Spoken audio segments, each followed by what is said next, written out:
go. Start recording. And we take you to practice quiz problem number 1. Solve and graph. As your first step, subtract 2 from both sides.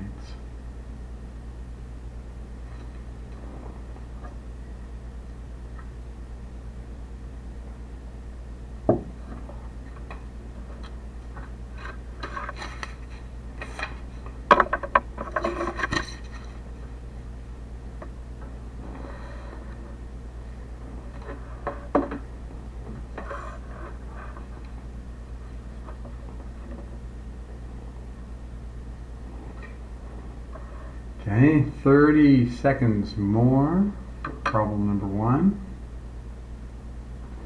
Let me make sure folks are in. Good. And I'm not muted. And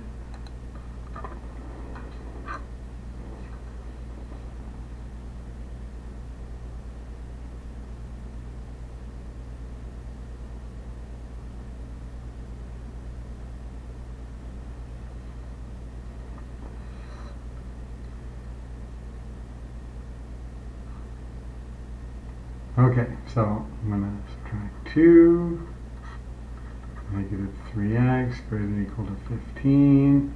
I'm going to divide both sides by negative 3. When I divide both sides, I have to change, or flip that around. So this is going to be x, point them to the left now, less than or equal to negative 5, and then to graph that, 0, negative 5, and then I am going to make a filled in circle here. Everything to the left of that is a solution. Alright, now number 2. Same problem. Solve and graph the solution. But this time, as your first step, add 3x to both sides. Then you subtract 17. So you're going to solve it, but in a different manner.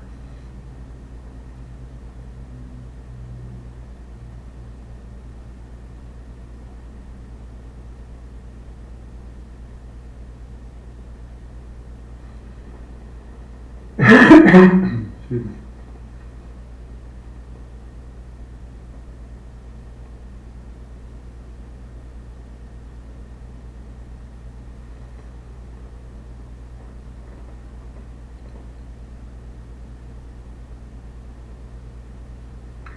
Thirty seconds more.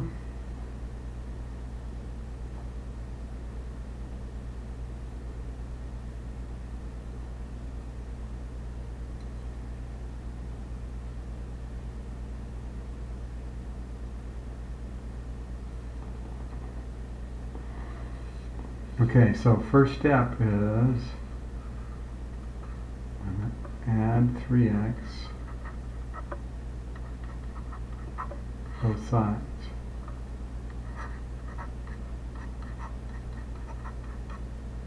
And then I'm going to subtract 17.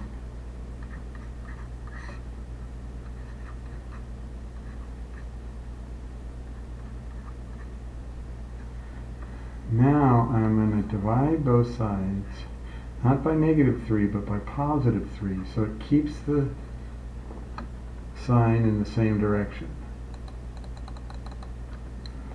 So, and what I get is negative 5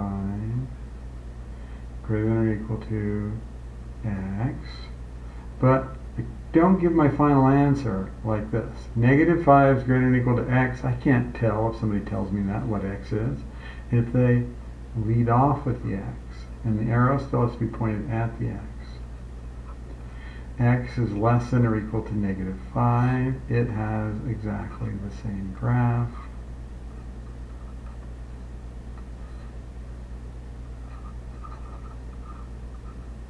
And it looks like that. So, 2 different ways to go about it that lead to the same answer.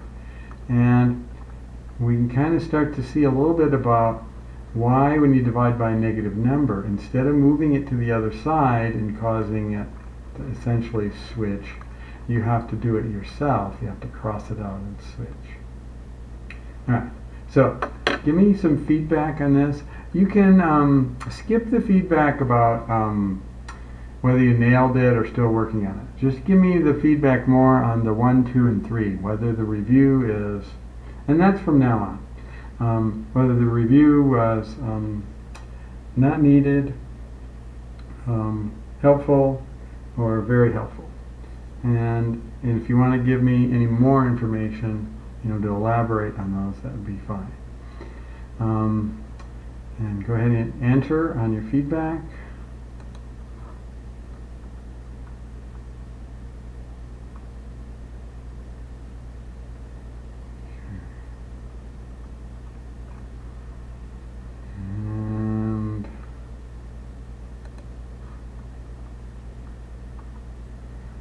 Alright, let's go to number 3.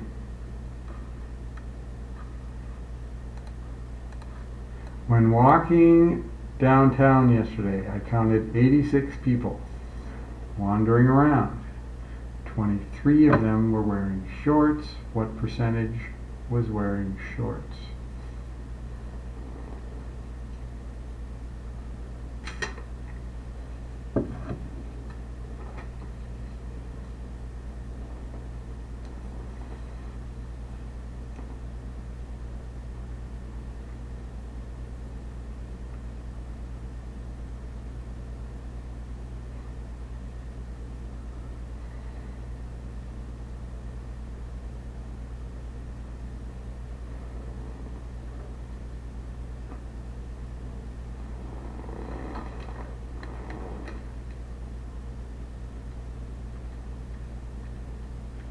Okay, 30 seconds more.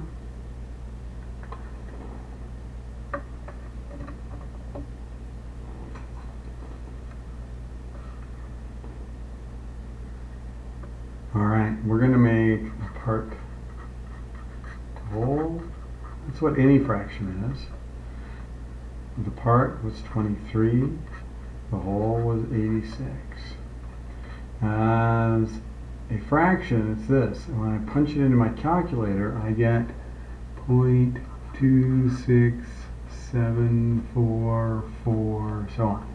And then when I change it to a percentage, I move the decimal 2 places to the right. If you rounded that off to 27%, that'd be fine. But when you move it 2 places to the right, it comes here. And then if this number is 5 or larger, we round this one up. And give me a brief bit of feedback on number 3. Type it up and go ahead and hit enter.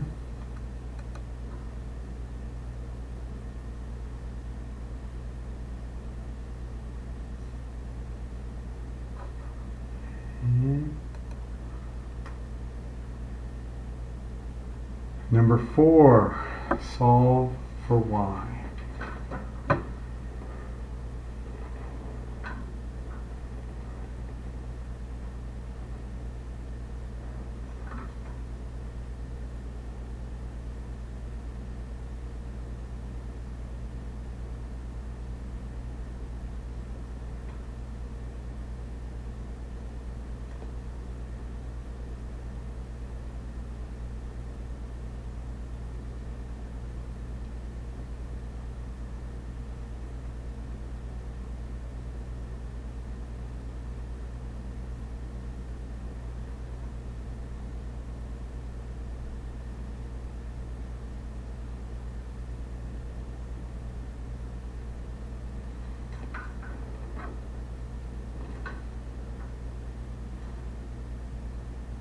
Thirty seconds more.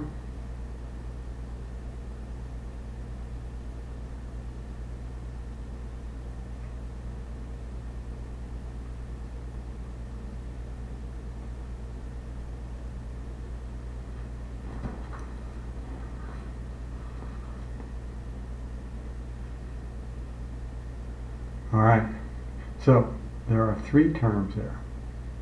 Only one of the terms contains the y that I need to isolate. So first of all, I move the other term. This is really being added because this could be thought of as plus and negative. So the 8x is positive term. I subtract it from both sides. So I'm going to get negative 4y is equal to negative 12 minus 8x. Now there are two ways that we talked about doing this.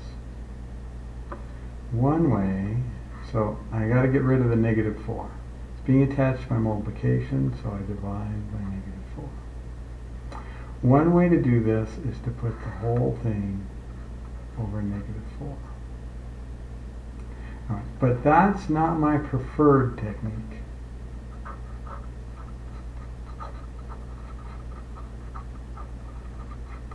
Although this isn't wrong, it's not what I prefer when I'm solving equations for y. What I prefer is this. Let's come back.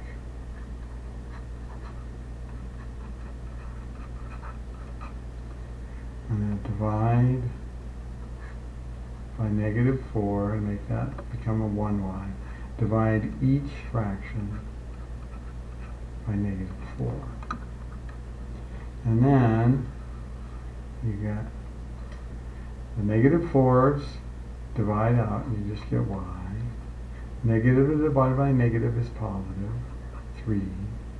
Negative divided by negative is positive. And 8 divided by 4 is 2x. Or, the best way is 2x plus 3. We like it. We're going to eventually always be putting these into mx plus b format. And where the m here is 2 and the b is 3.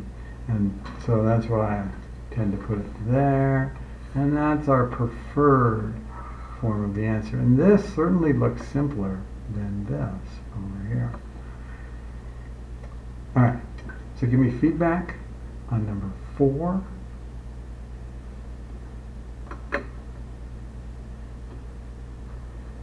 And go ahead and hit enter.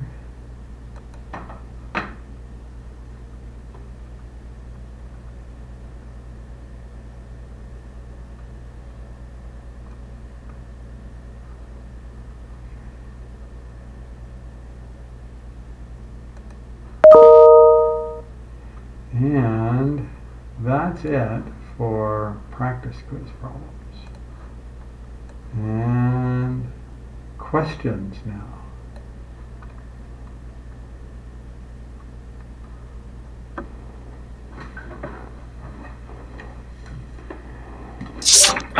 This is Randolph. I had a question about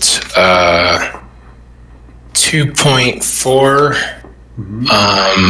the part 2 of that assignment, number 39. I just want to make sure I did that right. Okay. So,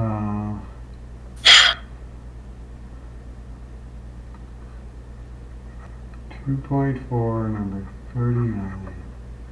Problem is a equals pi r squared plus 2 pi r h, and we're asked to solve for h. And I can see why you'd ask about this one. This looks like a big mess. All right. So how I'm going to look at this is there are 3 terms. Terms are separated by addition, subtraction, or equal sign. So 1 term, 2 terms, 3rd term. Only one of these terms contains h that I'm looking for. So the first thing we do is make sure that that's the only term on that side. So I'm going to move the other term to the other side.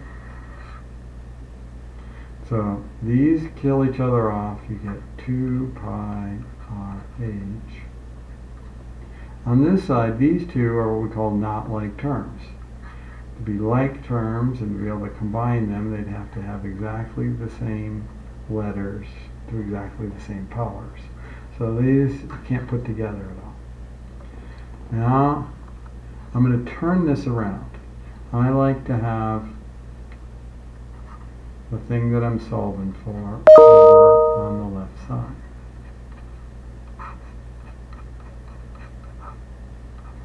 If two things are equal to each other, then it doesn't matter what order you put them in. So I put the one on the left equals the one on the right. Right. Now, I got to get the h all by itself. What do I have to get rid of? I got to get rid of the 2 and pi and the r. How do I get rid of those 3? Well, how are they attached to h? By multiplication. So I got to divide.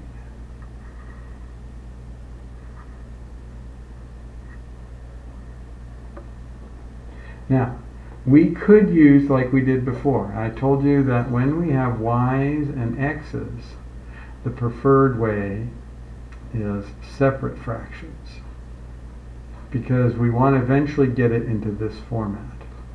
But you don't have to do that when it's not y and x and stuff. So here, you could do 2 separate fractions, but I'm just going to do this. So it's everything except the h that divides out here. And then what's left is h, because all this stuff cancels with all this stuff. H is equal to a minus pi r squared over 2 pi r. That's the answer. Now, if we'd divided both fractions separately by 2 pi r, we would have looked a little bit different. Let me just show you that. Could have been 2 pi h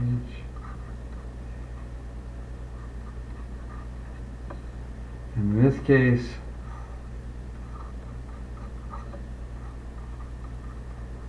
divide each fraction separately.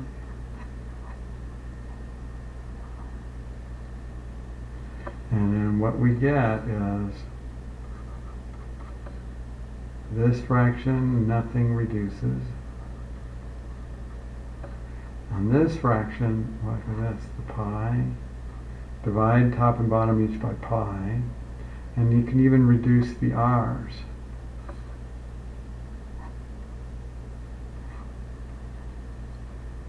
Minus r over 2. Either of these is fine. My tendency, though, would be to tend to go with this. I don't have to do this extra step. And both are just as good. Either one is just as good as the other. Randolph, does that answer your question? Yes, sir. That's exactly what I got. Good. I just wasn't entirely sure. Yes. I wasn't sure either. I wasn't sure either because I got the same answer, so I'm glad that cleared that up for me. Very good. Very good. And if you look up one of these in the back of the book, since it's an odd numbered problem, you might see either format. You know, there's multiple ways they could list it. And if you're using an online version of the book, you still have access to the answers to the odd numbered problems.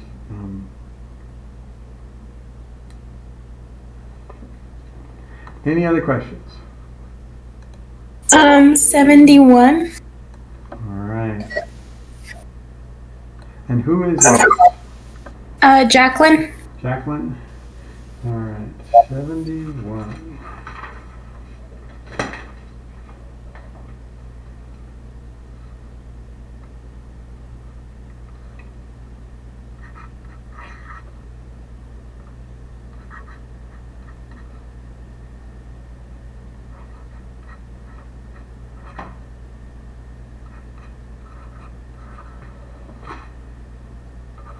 We're asked to solve for C. And by the way, does anybody know what the C and the F stand for in this formula? Fahrenheit and Celsius. That is correct. And whether you understand the formula or not, you can still follow the instructions. We're going to solve it for C, which is, there's only one term that contains C. The other two terms do not, so I'm going to isolate the term that contains C.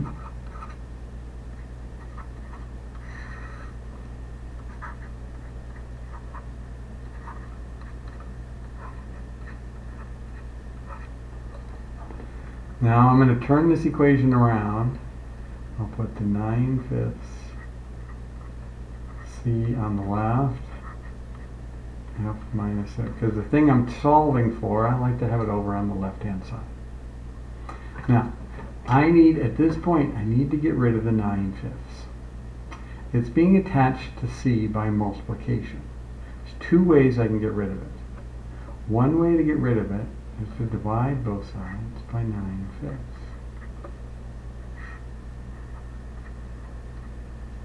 But this is the long way to do it.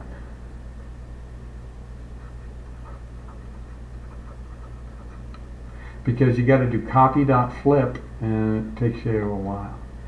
Preferred method. Let me write it again.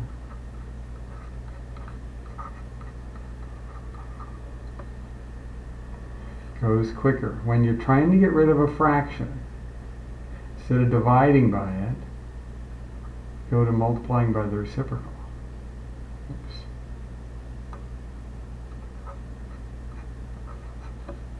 And we have to do this on both sides.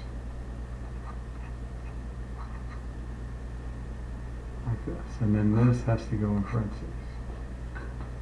Because it's the whole side that's being multiplied by 5/9. Now, when you're doing it this way, you have to do what? Copy dot flip,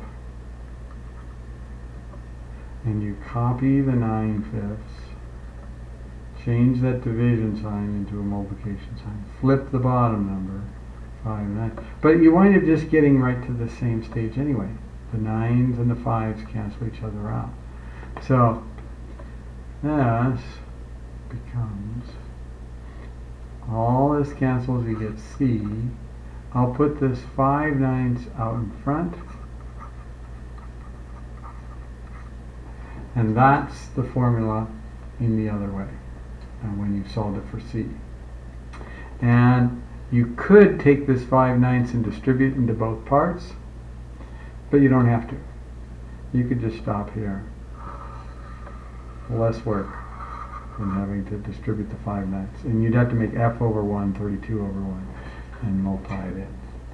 All right, now, by the way, can anybody tell me when I would tend to prefer the original equation, when I would tend to prefer the new equation that we just came up with? When I'm converting Celsius to Fahrenheit, which equation would I prefer? I know the Celsius, and I want to know the Fahrenheit. Does anybody know?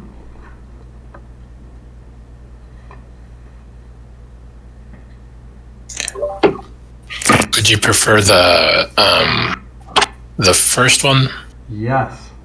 If you knew the Celsius, like for instance, if you knew that it was 10 degrees Celsius, you'd plug it in here, and then you'd just make 10 over 1, and then you'd multiply this out, add it together, and that Fahrenheit would come out right away.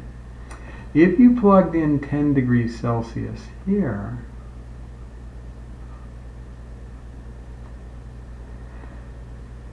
you would have to uncover this F, which would take a whole bunch of steps. You'd have to solve this equation for F.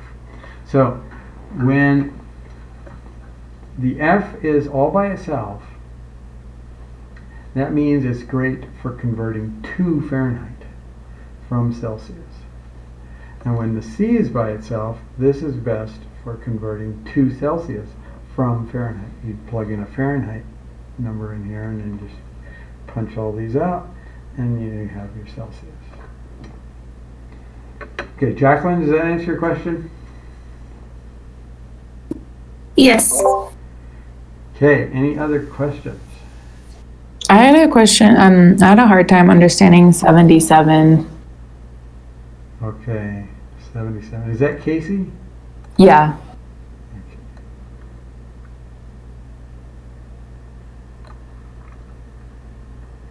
All right. Let me move this down. 77.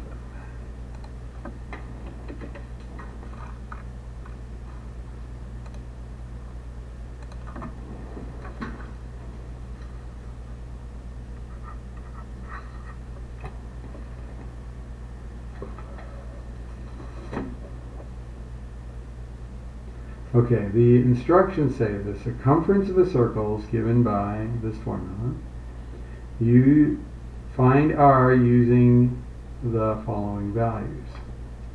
Okay, so it tells you the formula.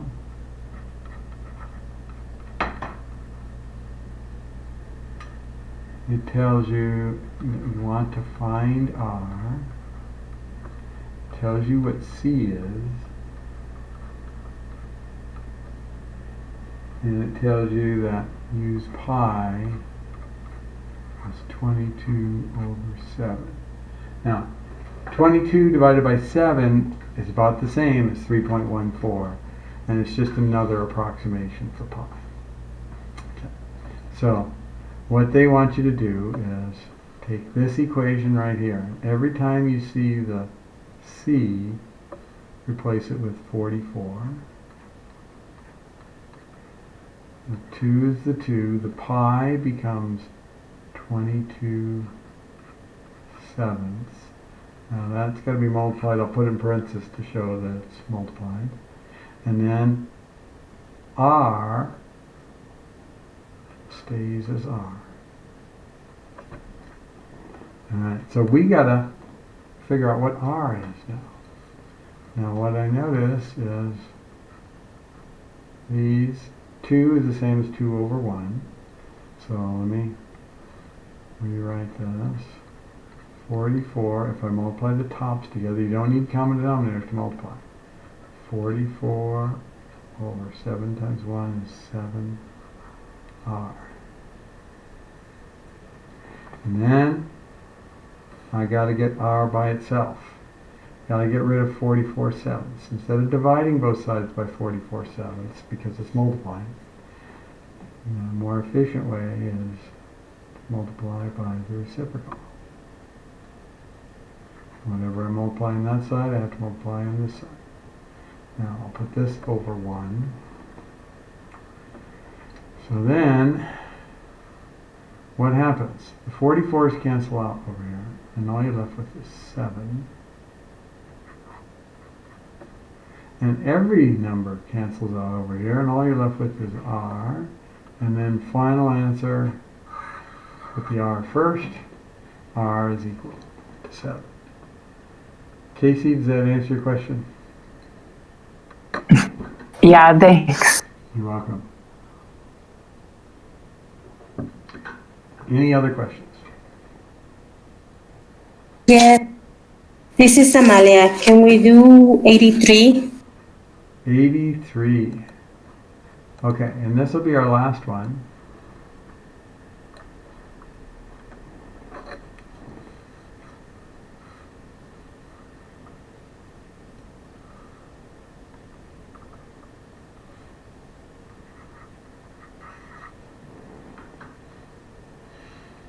Okay, it says the volume of the cylinder, and it gives you the formula.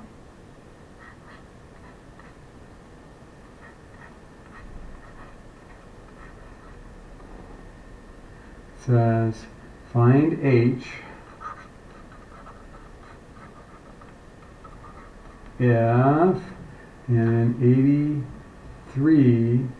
83, if the volume V V is for volume, is 6.28 cubic centimeters, and the radius is the R, is 3 centimeters, and pi is 3.14. Okay, so I'm going to rewrite this equation, but every time I see V, I'm going to put 6.28. When I see pi, I'll replace it with 3.14. When I see R, I replace it with 3. I'll put a dot for multiplied by 3 squared. And then H is still H times H. So I pull out my calculator. 3 squared is 9. And so I'm going to do 9 times 3.14. And I get 6.28 is equal to 28.26 H. Then I'm going to get the H all by itself. This being multiplied, so I have to divide.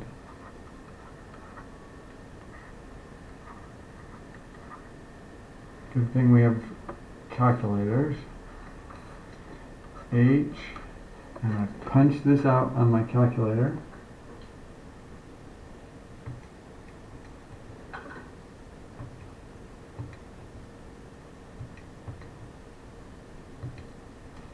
And I got 0.2, and it goes on forever. Now, that's the same as 0.2 with a bar over it. It means it goes forever, like that. And if you just said 0.2 or rounded off 0.22 or something, any of those would be fine. Amelia, does that answer your question? Yes, thank you. You're welcome. All right, let's go now to, this isn't a section today, it's a section in the textbook. This has to do with the worksheet, and the worksheet's called Problem Solving with Linear Equations. And let me just show you where you find it.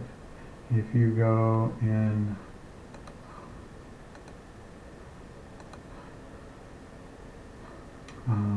let me go to Student View, go into Modules, and where we've been at lately is check 2 stuff, and we did intro to percentages and the formulas, and then spot check of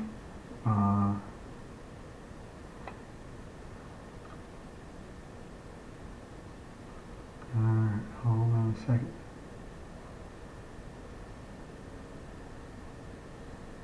Spot check. Problem solving with linear equations supplement. I'm not seeing the linear equations supplement. Let me do Control F and find it.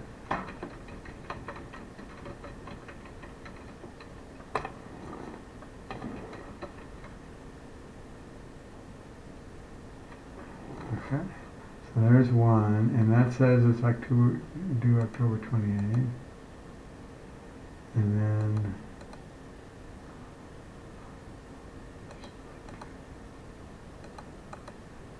alright, so let me leave the student view. The linear equations supplement.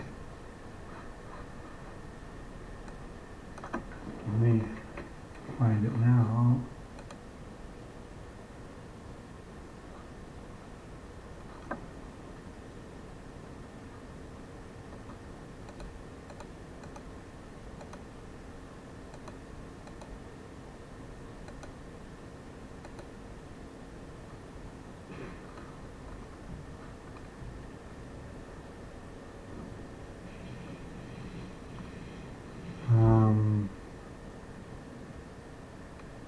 currently looking over my canvas. That's the only thing I'm seeing. Yeah. I was looking at it last night. Oh. Same here. Yeah, I cannot find the work sheet. The linear equation supplement is the only thing I can find. The only thing I can think of is somehow I inadvertently deleted it. Ah, here it is. Practice, Module 3 supplement, problem solving with linear equations. I'm seeing it right here now. But this is not what I was seeing when I was in the student view. Huh. So why is this? Maybe you could put it back. All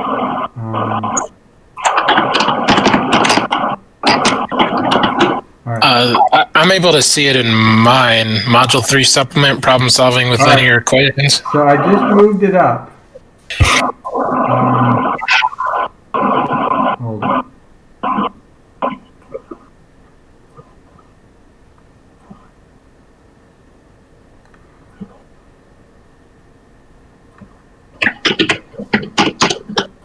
Okay. So I'm hearing somebody type a bunch. So somebody's got your. Sorry, but I was looking for it to see if it popped Okay, up. Hold gotcha. on. All right, now let me go back to. I moved it to the right place. I think it was just in the wrong place. Let me go back to student view.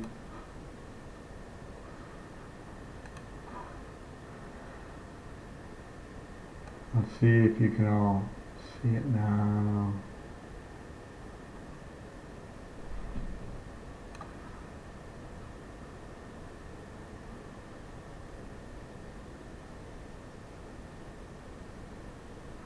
All right, so it's labeled a little different. It doesn't have the word supplement at the end. It says Module 3 supplement.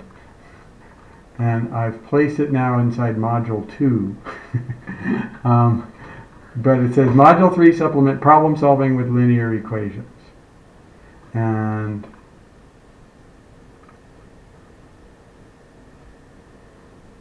all right, so can you all find it now? And when you click on this, it brings up this supplement. All right? I found it. Okay, so now let me close that out. And all right, so that's where you find it. And let's go now with these are very similar problems. In fact, some of these are the same problems that are in the supplement. And we're going to work on these today. And by the time you're done today, hopefully you feel really comfortable with doing these word problems. And let's look at the very first one. And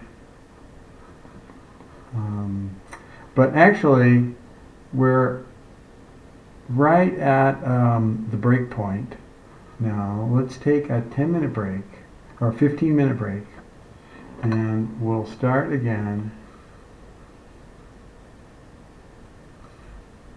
because it'll take a little while to do that problem. Start again at 1:25 p.m.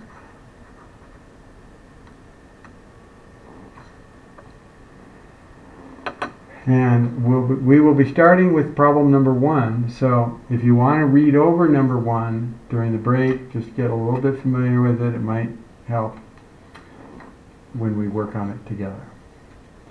And before I take my break, is there anybody who needs to talk to me about anything?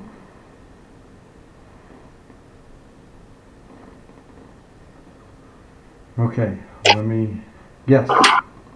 Yeah, Do we have next week the test for chapter 2?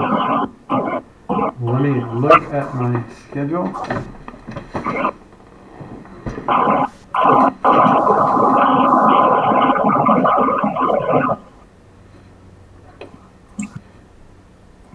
Yes. Okay. So,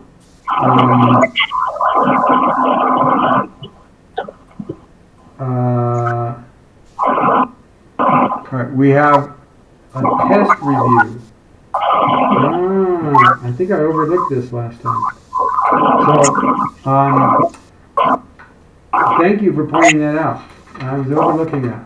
So that's Yeah. coming up on Monday, and I will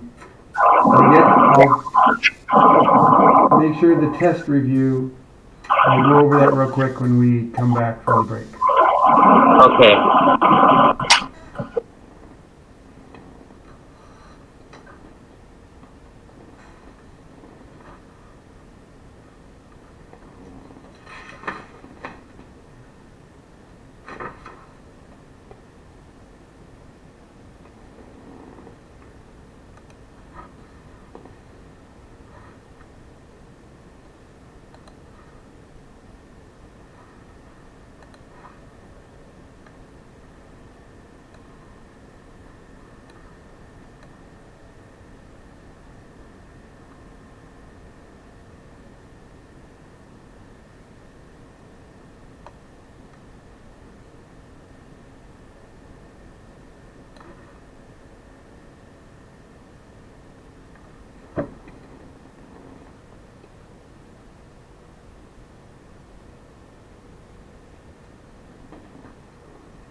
This is Amalia.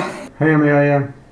Okay, I have a question. So are you changing the due days for that? Because I did Yeah. submit mine already. I Okay. also submitted mine as well. I submitted mine as well. Okay, great. If you submitted yours, you're in great shape. But since I forgot to remind everybody about that, I'm gonna put them, I'm gonna move the test back 2 days. It'll be Wednesday of next week instead of Monday. And I'm gonna Okay. make the, uh, test review due Monday and the test review with error corrections due on Okay. Wednesday. Okay? All right. Thank you. You're welcome.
Hi. Oh, hi, Julianne.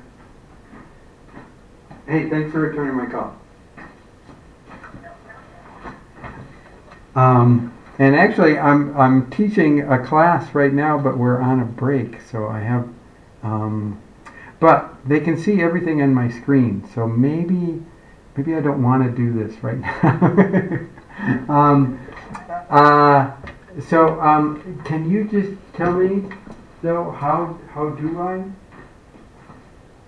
change the grade?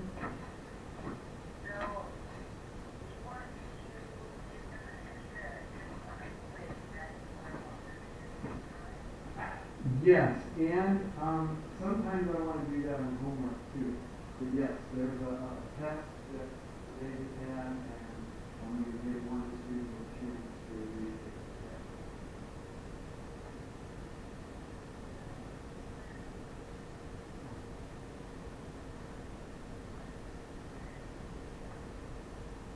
Okay.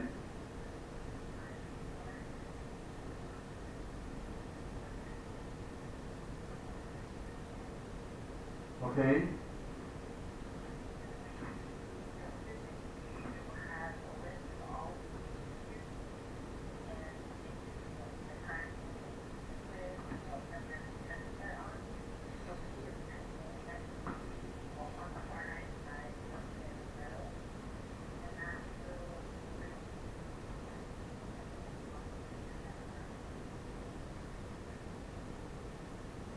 Okay. So let me repeat what I think I got. I go into the assignment, find the quiz, click on it. Inside there, there's that gives you the settings, like when it's going to be for what time and so on, and all that good stuff. But inside there's also something that's integrated in there. Yeah. Okay. So you don't want to edit that. Okay. So actually, I'd go through the grade book then. because that's the only way I can get access to C grader is in gradebook. I click on a student result and then it's the option of C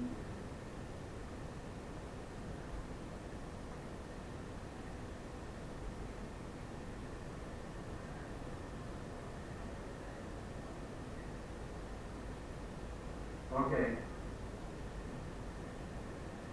All right, so I'm in the assignments. I can see that edit is an option, but I don't want to choose that option for editing. Instead, I'll see substitute, grader, and then there's moderate.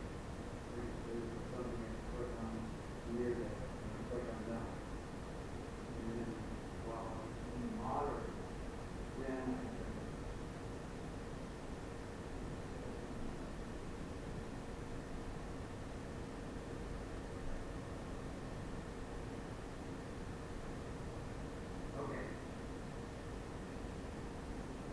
and then you can give them another attempt or something.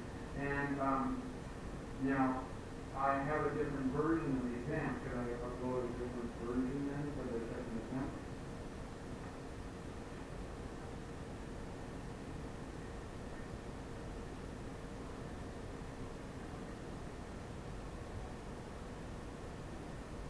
Oh, okay. So, all right, so.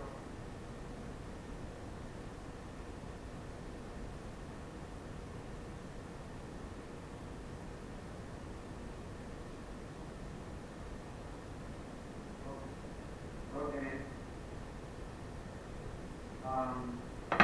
You know what I've done in the past is just email to revise thing. I think or maybe I'll do that. That sounds a little easier than what you're describing. Okay. All right. Okay.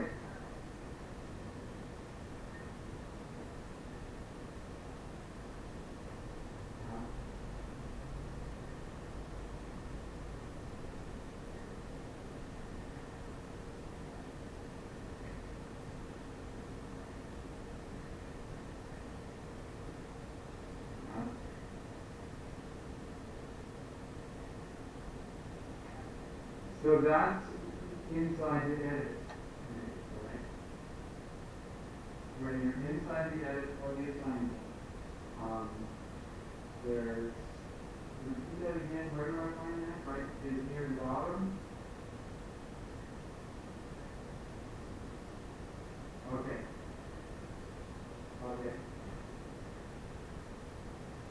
So I could go to assign to, and that's how you could like give somebody more time or something as well, right? Like it. Okay. Okay. All right. Thank you very much.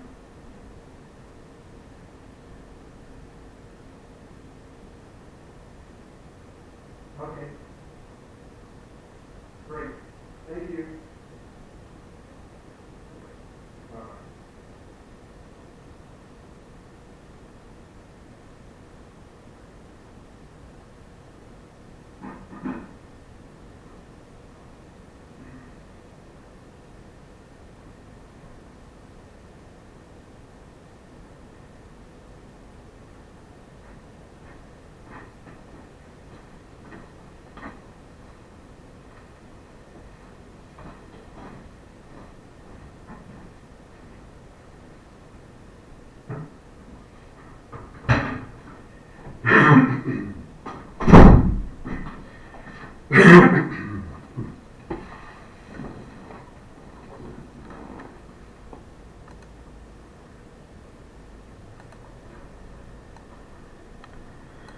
Okay, we are going to start back up again.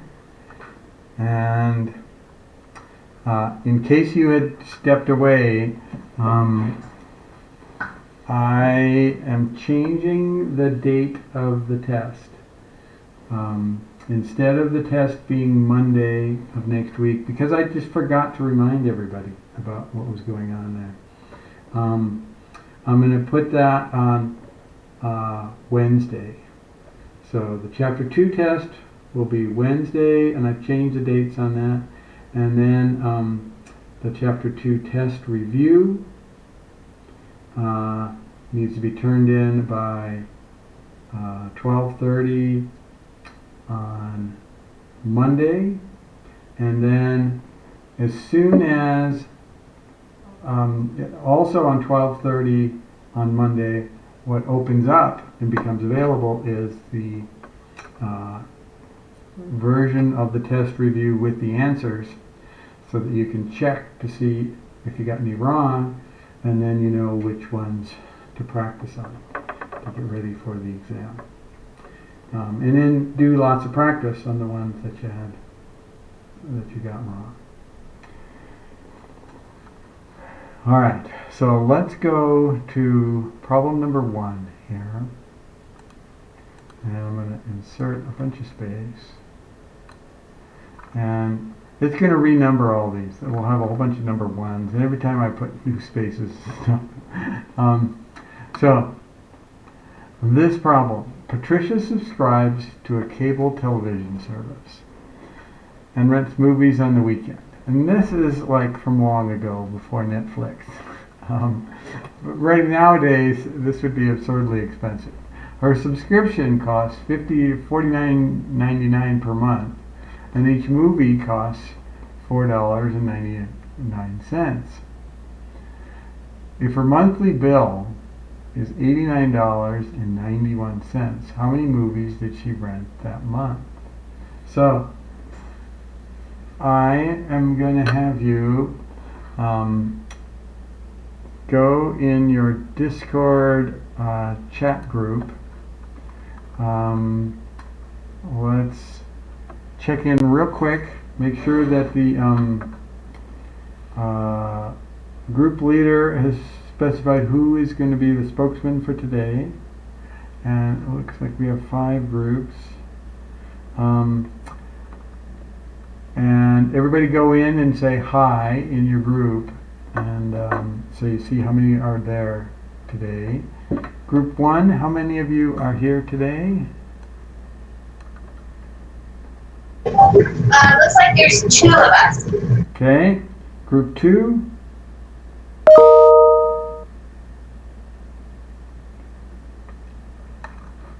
Group 2. Group 3? There's 3 of us. Group 4? There's 3. Group 5? Looks like there's only 3 of us. 3 of you. Okay. So group 1, I want you to join group 3. So there'll be groups 3, 4, and 5. So immediately go ahead to group 3 and say hi, so they know you're part of the group. And unmute the group 3 channel.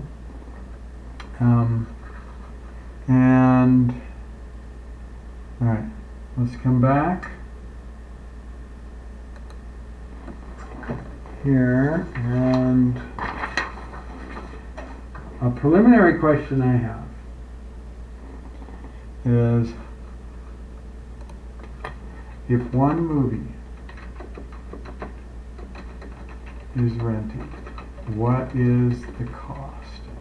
So a month went by and all you did was rent one movie. What is the cost? So figure that out individually, and at my cue I want you to type it in or hit enter and to give the answer in your group chat. I have a question. So for Yeah. group 2, who are we joining? Oh, there are people from group 2 here? Yes, we have 2. You have 2. Okay. Yes. All right. Group 2, you join group 4. So unmute number 4. Okay, thank you. And say hi in that group.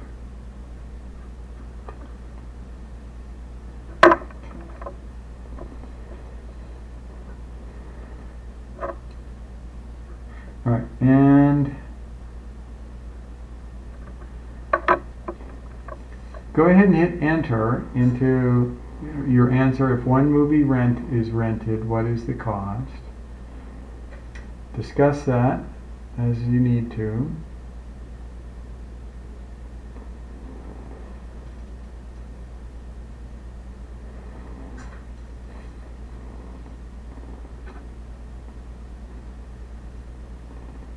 Okay, group 3. If one movie's rented, what is the cost?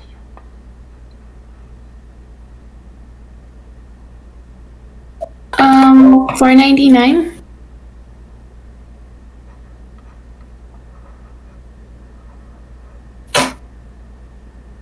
That is the cost of that one movie being rented.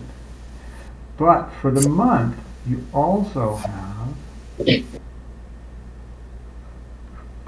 this $49.99 cost. So if one movie was rented, what's the cost for the total month would be the sum of these two, which would be $54.98, I think. Now, this would be a really bad deal. And you know what? I bet you interpreted it as what's the cost of just that one movie that you rented, without thinking that it was you're also going to have the monthly fee. I probably wasn't very clear. If one movie was rented in a whole month, because maybe you were just not watching movies that month, what's the total cost? That's this. So you have a whole lot you paid for one movie, if that was the case. That has got to be one of the worst subscription deals I've ever seen. That's right. Isn't this horrible?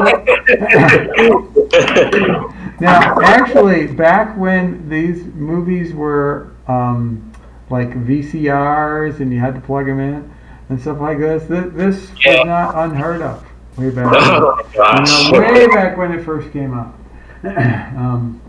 I remember those days. All right. Now, the next thing I want you to do in your group is, now given that her cost was more than that, it was $89.91, I want you to estimate the number of movies rented when the cost was $89.91 for the month.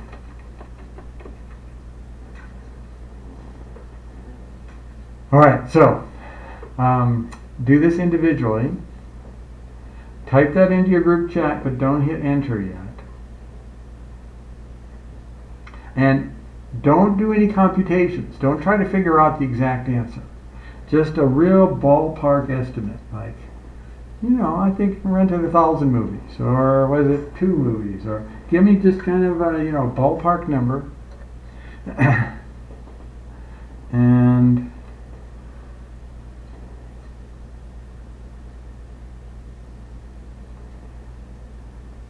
all right, we go ahead and hit enter for the number of movies rented if your cost was $89.91.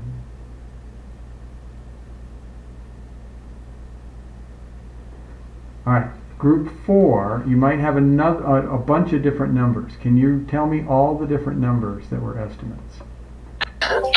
We've got 5 movies, 6 movies, and 10 movies.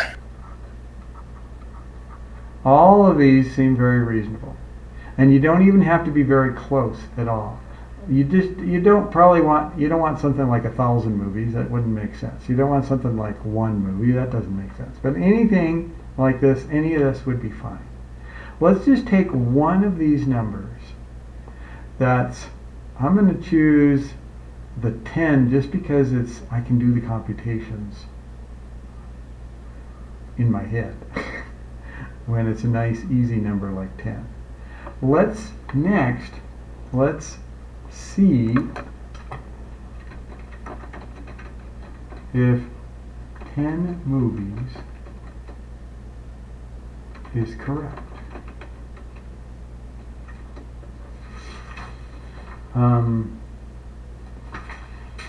So everybody take a minute and figure out if 10 movies was really the correct number of movies that were rented. And show the process of how you're checking. Show the process.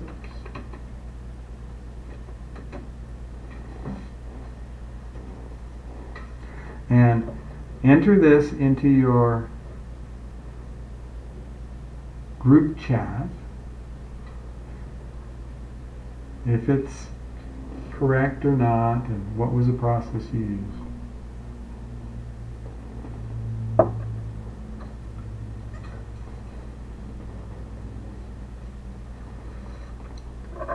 All right, group 5. Was it 10 movies that was rented to get an $89.91 cost?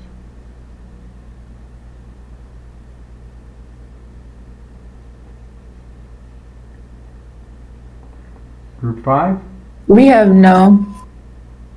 No. And what was the process? How did you check your answer? We did 10 times 4.99 plus 49.99. Okay. And that turned out to be 49.90 plus 49.99. And the thing is, that's around $100, and it's not equal to $89.91. Okay, so definitely it was not 10 movies, and it was too much money that you wind up paying if you did 10 movies. All right, now next,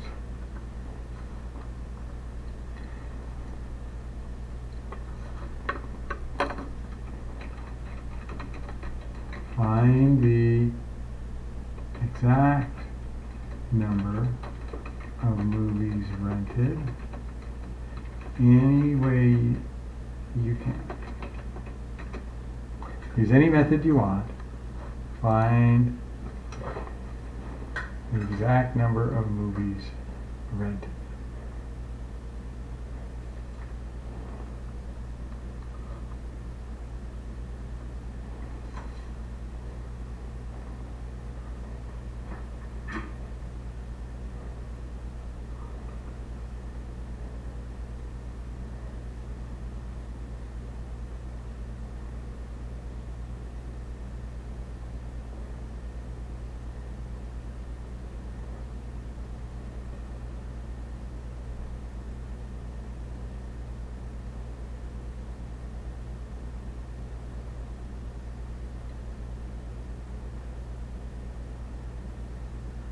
Okay, now let me have you stop. Now, what I'm going to anticipate is that there are some people that came up with the exact number of movies rented. They did some kind of computations with these numbers and came up with it. And there are some of you that couldn't come up with anything. And what I'm going to do now is I'm going to do something for those folks who couldn't come up with a method of how to get it. And even if you did come up with a method, you might decide, ooh, this method that he's showing me is kind of interesting, and I think I want to learn this method too. All right, so this number right here was our guess. We guessed 10 movies rented. It didn't turn out to be correct, but look at the process that was used. We're going to use exactly the same process, but we're going to replace the guess with the exact answer. But the problem is I don't know what the exact answer is. Well, this is the incredible beauty of math. You pretend that you know the exact answer, even though you don't know what it is. And so you call it x. And what did we do when we checked that 10? We took that 10 and we multiplied it by 4.99. And then we added the cost, that's every month no matter what. That's the price per movie times the number of movies rented plus the total charge each month plus the base fee each month. And what did we want this to come out to be? We wanted it to become 89.91. And if x is just the right number, this will turn out to be true. And if we put in 10 for this, it doesn't turn out, this left side will become too big. But if x is exactly the number that it's supposed to be, x will do it. So this is an exact equation. And if we could solve this for x, we would have it. And I would, first step is rewrite this, 4.99x, that's a little more familiar territory.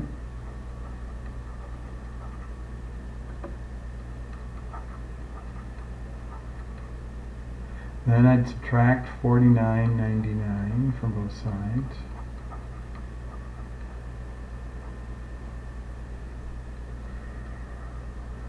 And then I'd pull out my calculator.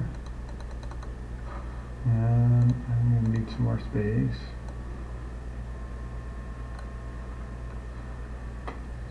I got 4.99x is equal to 89.91 subtract 49.99. Punch it out on my calculator and I get 39.92. And then I'm going to solve this, divide by 4.99.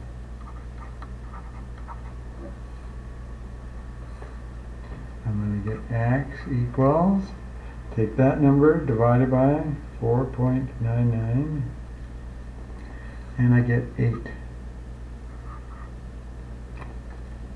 Alright. Now, remember how we had checked our work before. We had guessed 10 movies, see if that's correct. We had multiplied it by 4.99 plus 49.99. Let's check this one.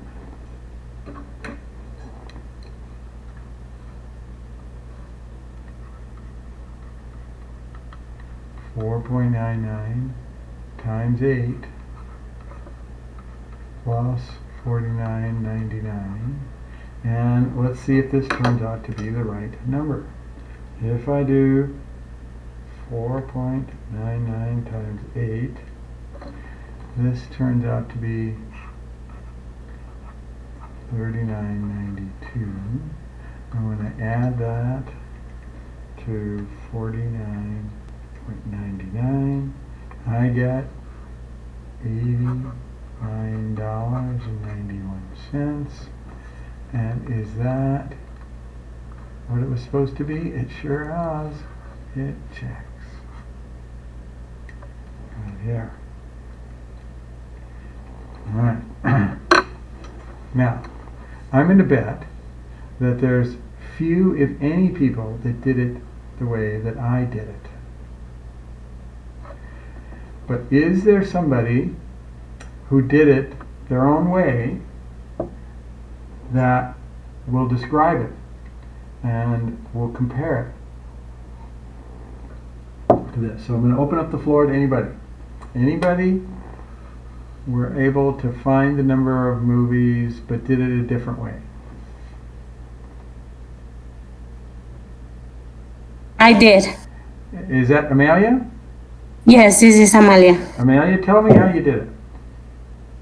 So I subtracted 89.91 minus 49.99. All right, now what you did is this part right here. Yes. Okay, so you took the total fee, subtracted off the base amount that you have to pay every month. Okay, what did you do next?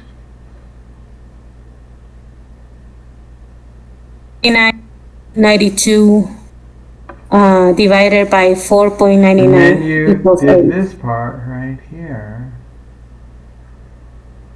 Because this was just the cost from how many movies you'd rented. And then you divided that by the cost per movie. And then you got the 8 right here. All right. So what is the method that you're using is it's kind of like you're following, I'm guessing, you know, what your intuition is. You know, something inside of you said, oh, it just makes sense to do this. Subtract these two. And then it just makes sense to divide that. And so if you can make sense of the problem any way that you want and get an answer, that's great. This method of coming up with an equation where we pretend that we know what the answer is and we stick it in is a method that when we get to the really hard problems, so I have students, like I'm teaching classes all the way up to this semester I have a Calculus 2 class, and by the time my students get way up there, this is one of the skills that they need to have. They need to be able to write it into an equation, because sometimes the problem is so complicated that their intuition will fail them if they don't also have this skill of writing out the equation and then solving the equation. So, yeah, I'll leave it up to you to whichever way you want to do it. But if you want to work on this method of writing out the equation, one of the advantages is that'll be the method that I will tend to use. So you'll be able to, you know, get it reinforced. And it'll also serve you well in the future when you have really tough problems. Okay, so let's go to another one. We're going to go to number 2. And we're going to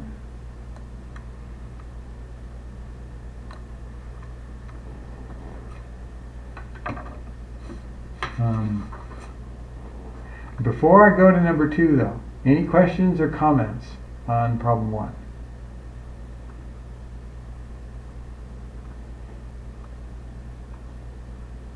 Alright, so this other one that was Alice, so we renumbered it, we're skipping that one. We're just going to this one. Tomas is a salesperson who earns a salary of $2,250 per month. So it's kind of like the $49.99, which happens every month even if you don't rent any movies. All right, and so he earns this salary of $2,250 per month. That's his base amount. But then he also gets 3% commission on sales. Now, this means that, now I had a brother-in-law who's worked these kind of jobs before. And he's told me that he's worked jobs where he didn't earn any base salary at all. The total stuff that he earned was based on commissions, and that was it. If he didn't sell anything, he didn't earn anything that month. And he now has a job where he gets a certain base amount every month, plus he gets a commission on top of what he sells. And he likes that a lot better, because if he has a really, really bad month, he still gets some base money every single month. All right, but so the first question I'm going to have here is, what is Tomas's salary in a month where he sold only $200.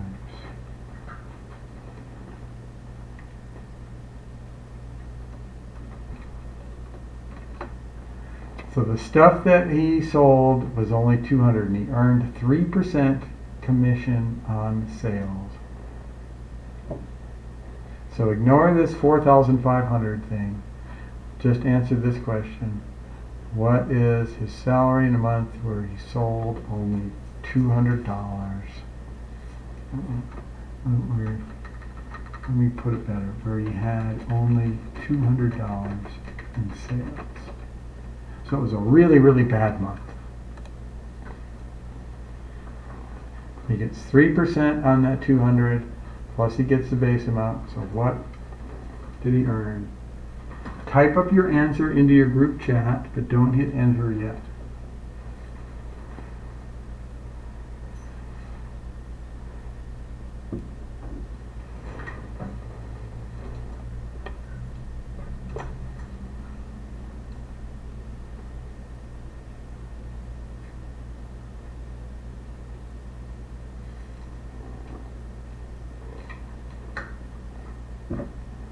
Go ahead and hit enter and see what the others put in your group chat, and you can discuss that if you'd like.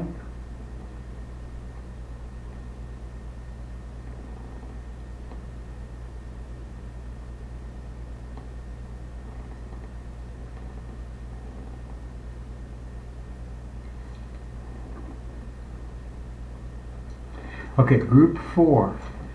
Answer this question. What's Tomas's salary in a month where he had only $200 in sales? And tell me what you got and how you got it. I got 2256, and I got there by doing x equals 200 times 0.03 plus 2250. All right. You get 3% of this 200, plus you get your $220.50. All right, and when these two multiplied together, this becomes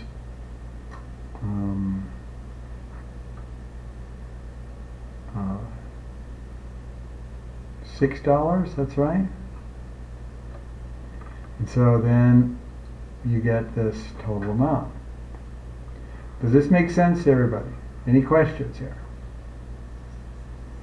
All right, so was this $200, was that really the sales last month if he earned 4,500? Absolutely not. He had to sell a lot more. The $200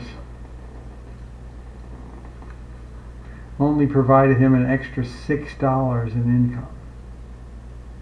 All right. So this time we're writing out the process that we used, but we're not going to take a guess. Instead of guessing what his sales, how much he earned, we're just going to look at this process. It can be with anything, even if it's absurdly way too small. So now I'm going to ask you to write an equation.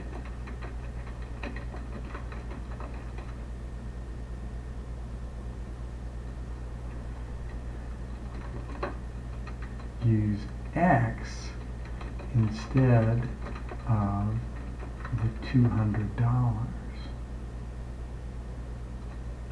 Because we know $200 was wrong, so we're going to say, all right, the real answer is, well, I don't know what it is, let's call it x. And then create the full equation that x must satisfy, and then we're going to solve that equation. So go ahead and write up that equation. Type it into your group chat, but don't hit enter yet.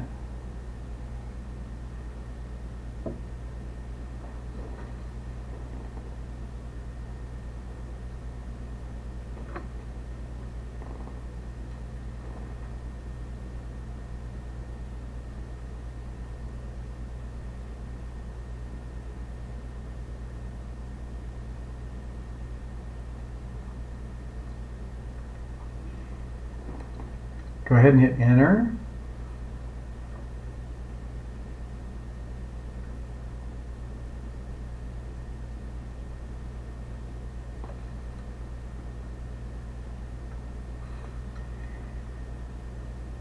And group 3, what was your equation?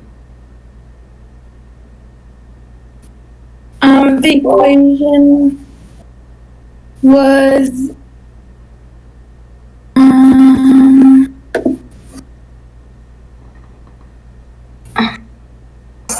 x times 0.03 equals 2,250. You're starting us off. And that'll get us started. We're close with this. So what we're going to look at up here is when we've guessed 200, the x is going to wind up replacing the 200. So I like this, that the x is times 0.03. Now, when we put this here, we could tell that this was not the right answer to the problem. Because if it was the right answer, we would have gotten 4,500.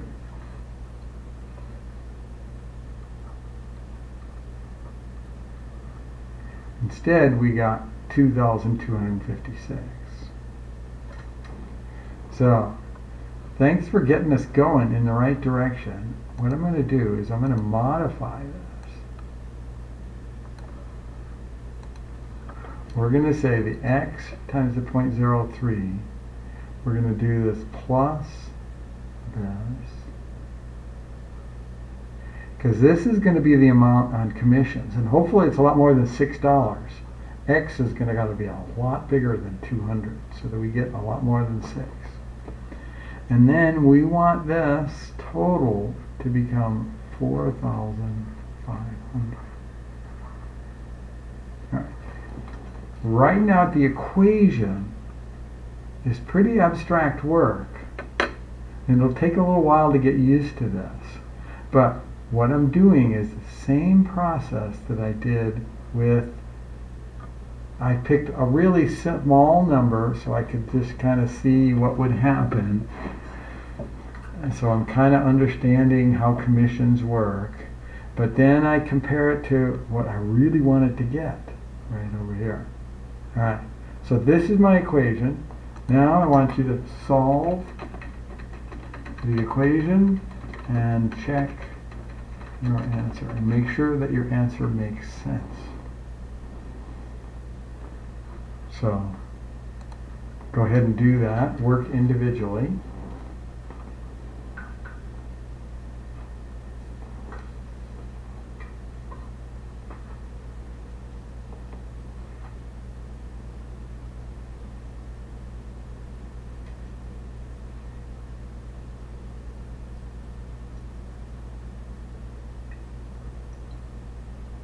And I also wanted to point out that that last group made a guess, even they weren't sure about it. That goes a long way. We get a lot more understanding when we do that.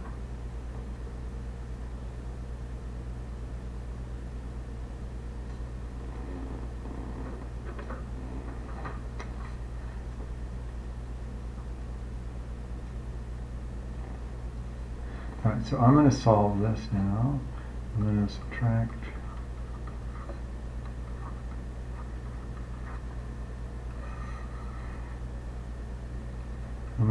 write this as 0.03x.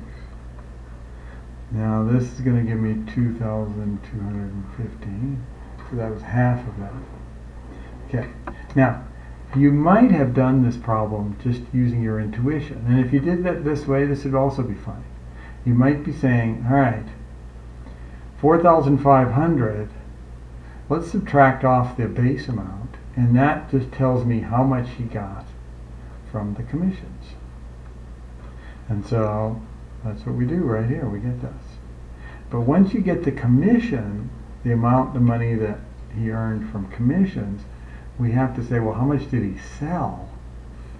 We're going to have to divide it by 0.03. It might have made sense to divide by 0.03, but maybe not. But the equation directs us that we have to do it this way. And then pull out my calculator.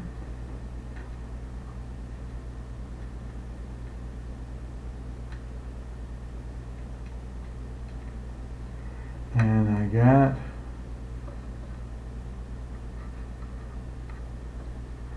$75,000. So I get $75,000, and that's how much he or she, Tomas, it's a he, how much he must have sold. And then to check,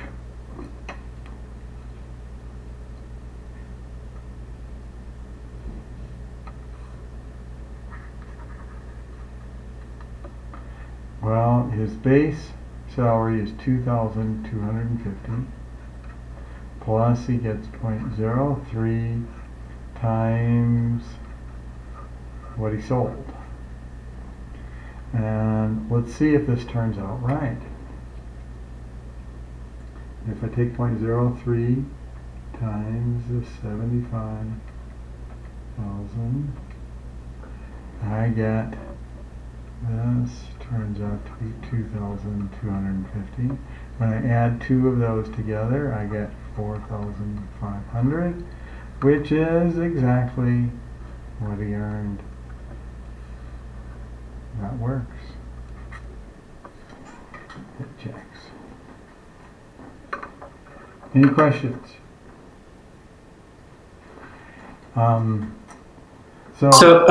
This is Jake. I just had a question. If I, recognized that 2250 was 3%, and sorry, kind of going back a little bit, would I also be able to just divide 2250 by 0.03 to get the full amount that he sold Yeah. of 75? That's right. Okay, great. You could have done it that way. You could have done it without the equation, and that would be a legitimate answer. I won't take any points off. You're doing it that way too. Whichever way you prefer to get your answer, as long as you can come up with a consistent way you can get your answer. Thank you. All right. You bet. And this reminds me of, remember when we used to have bios as well as Best Buy? And so if you were buying like a new stove or a washing machine or something like this, or even computer equipment, you had your choice of going to bios or to Best Buy. And bios has gone out of business and it's no longer there, but I remember going, I think it was to bios and asking if they worked on commission there, and I think they said yes, if I'm remembering this correctly. So the salesperson is very motivated to make a sale, and I think Best Buy, they just give them a standard wage, hourly wage, rather than on commission. I think I asked over there because when I looked at both places. And personally, for me, I felt more comfortable buying from somebody who's not being paid on commission. People that work on commission, they, on one end, the company might love them because they're going to really work hard to sell more stuff. But they might also have a lot of motivation to fudge the truth and to not tell you, not see it from your point of view. Might tell you what they think you want to hear rather than the truth. And all right, let's go to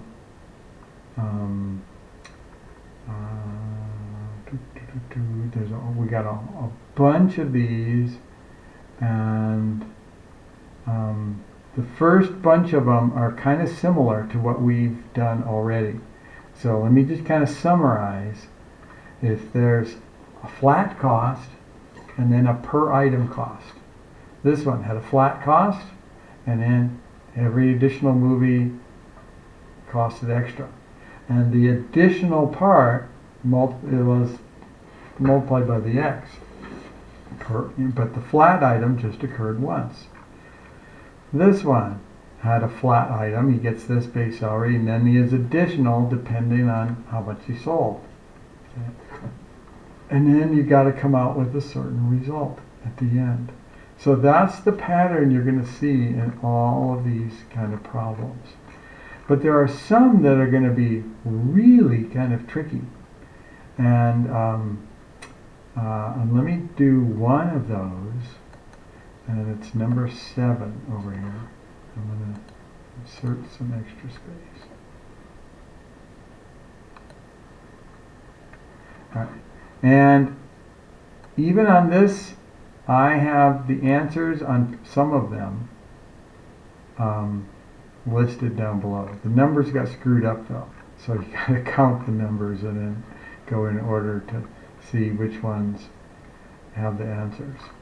And on the worksheet that's for your homework, certain answers are available there too, and certain ones are not. The worksheet, the homework, you're going to wind up doing all of those problems. But about half of them you get to check your answer. So Ike and Nancy give Western dance lessons at the Elks Lodge. Lessons cost $3 for members of the lodge and $5 for non-members. There are twice as many members as non-members taking lessons. And the total fees are $132. How many non-members received lessons? This, when I first read this, it seems totally confusing to me. I'd have to reread it a number of times to just get the basic idea. But I might, to get going, I might say, and I could either take a guess at what I think is the real answer, or I can do something ridiculously small. I can just say, suppose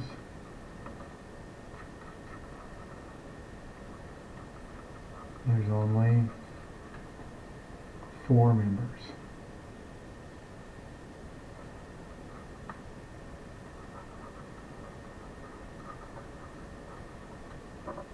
With a nice small number. Now, eventually I'm going to replace this 4 probably with X.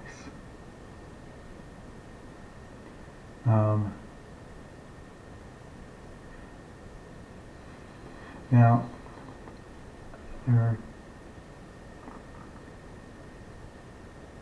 okay. What was the question that's being asked though?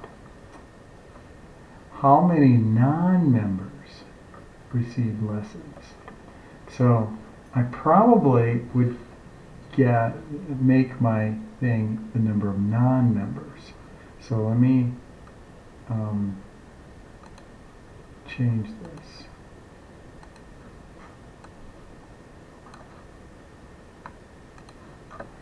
Suppose there's only 4 non-members, because that's how I start is I look at the question that's asked, and I make up a small number for that. Suppose there's only 4 non-members. And then I think I can start to figure out what this problem means from there. If there's only 4 non-members, then how many members are there?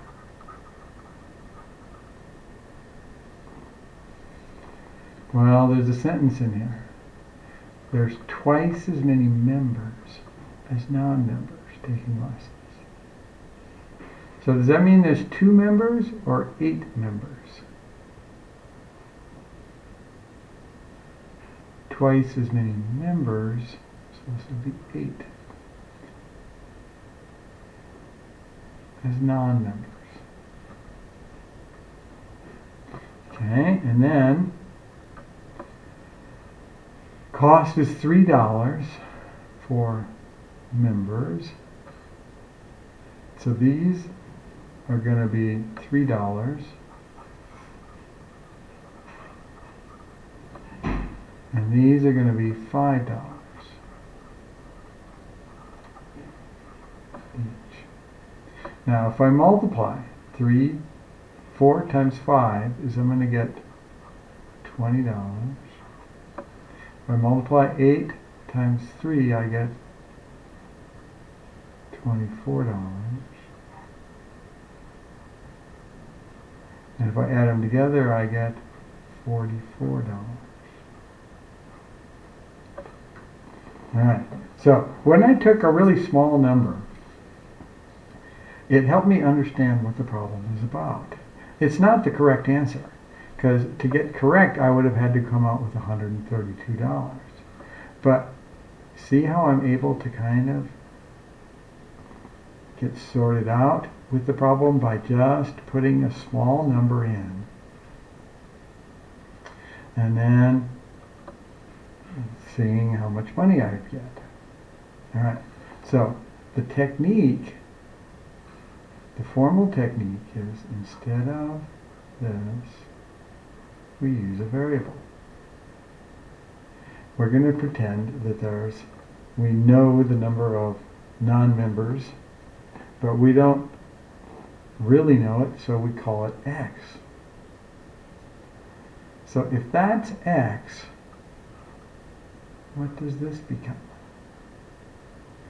There are twice as many members as non-members. Does this become 2 plus x?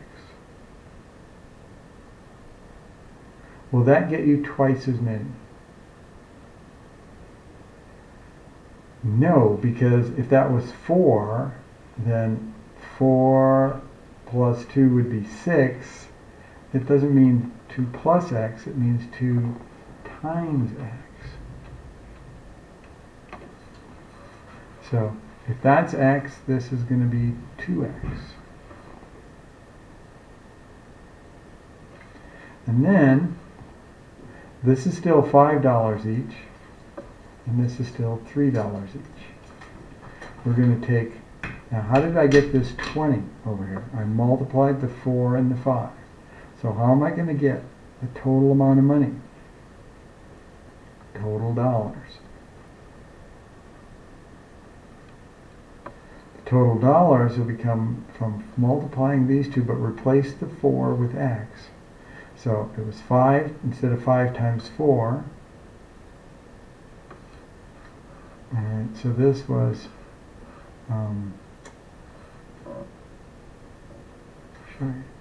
this was 5 times 4 was the 20. This was the 8 times the 3, which was the 24. Instead of doing that, we're going to replace the 4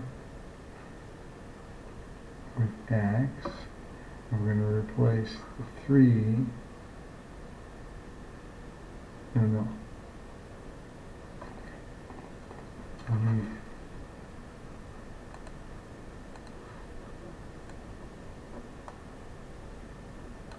do this, that makes a little more sense. 5, and then the 3 times the 8, put it in the right order. Okay, so then that gets replaced with x, and this gets replaced with 2x. So, when we add them together, we're going to wind up getting 5x plus 3 times 2x. And what we want to get is $132. So this one wasn't going to work because it was going to get us 44. So 132. So then we've run out of time. 11x is 132. I'm going to divide both sides by 11.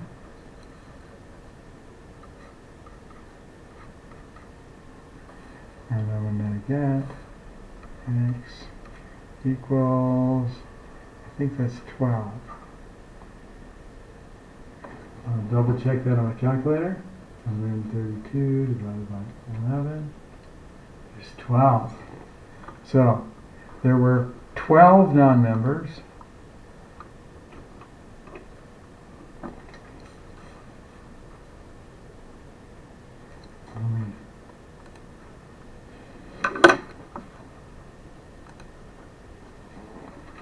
Thus, there were 12 non-members, and double that, 24 members. And that's my answer. And if we had time, I'd check it. But we've run out of time. The homework is the sheet in the module. So if you're in the modules,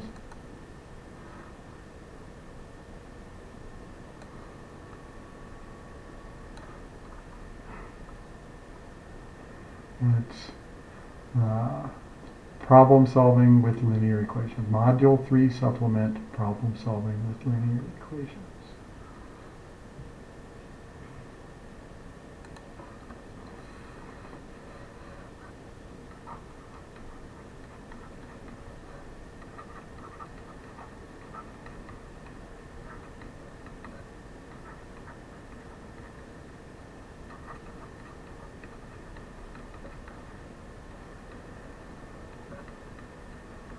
Okay, and reminder again, the test is not on Monday. I'm going to put that in an announcement so that in case somebody was not here at class today, they can see the announcement. And the test will be Wednesday. All right, any questions, comments? We will stop here. I will see you. I'm going to stop the recording.